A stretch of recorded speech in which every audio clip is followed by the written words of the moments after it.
Je module.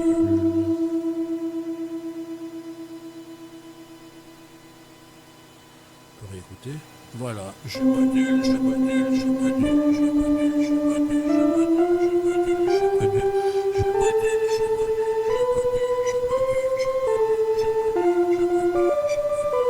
je module pas très bien d'ailleurs. Je module, je module, je module, je module, je module.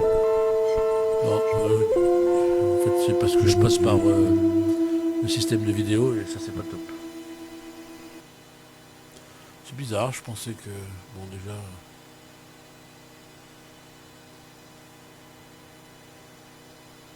Voilà, je module, je module, je module. Mais ou alors il y a un truc que j'ai zappé sur le. Parce que ça enregistre bien en fait. Si ça active le pitch, c'est bon, c'est mieux.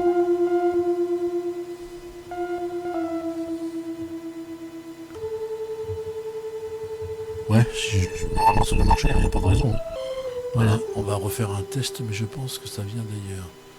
Donc là je coupe, je refais un test. Qu'est-ce qui n'irait pas ça peut-être? Ouais, là ça doit rentrer beaucoup mieux, donc si je me remets en monitoring, il faut quand même que je sois, ouais, il faut que j'aille toucher là ça va aller mieux quand même, je pense que ça va aller beaucoup mieux au niveau du son, et ce qui ne m'empêche pas de moduler grâce à mes touches. Alors je suis parti, j'enregistre. Je module, je module, je module, je module, je module, je module, je module, je module, je module, je module, je module. Ah, j'ai du Larsen, donc faut baisser un peu le gain. Je module, je module, je module, je module, je module, je module, je module, je module, je module, je module, je module, je module, et je fais des bulles. On réécoute. Je module, je module, je module, je module, je module, je module, je module, je module, je module. Comme j'étais dans les aigus, c'est normal que ça me fasse. Ah, j'ai du Larsen, donc faut baisser un peu le gain. Je module, je module, je module, je module, je module, je module, je module, je module, je module, je module, je module, je module, et je fais des bulles. Voilà. Si je réécoute à partir d'ici. Je module, je module, je module, je module, je module, je module, je module, je module, et je fais des bulles. Donc, si on refait un dernier essai pour pas faire n'importe quoi, on se met dans les graves. Et dans les graves, ça va aller beaucoup, beaucoup, beaucoup mieux. Est-ce que ça rentre bien? Je sais pas, oui, je crois. On va se remettre en monitoring ici. Je me mets en monitoring. Voilà, je lance l'enregistrement. Je module, je module, je module, je module, je module, je module, je module, je module, je module, et je fais des bulles.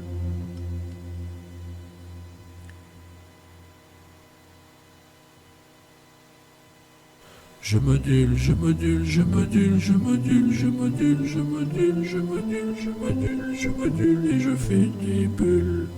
Voilà. Bon. Bon, c'était tout, hein. Bon, ben, bonne soirée, hein. Bye bye. Et merci.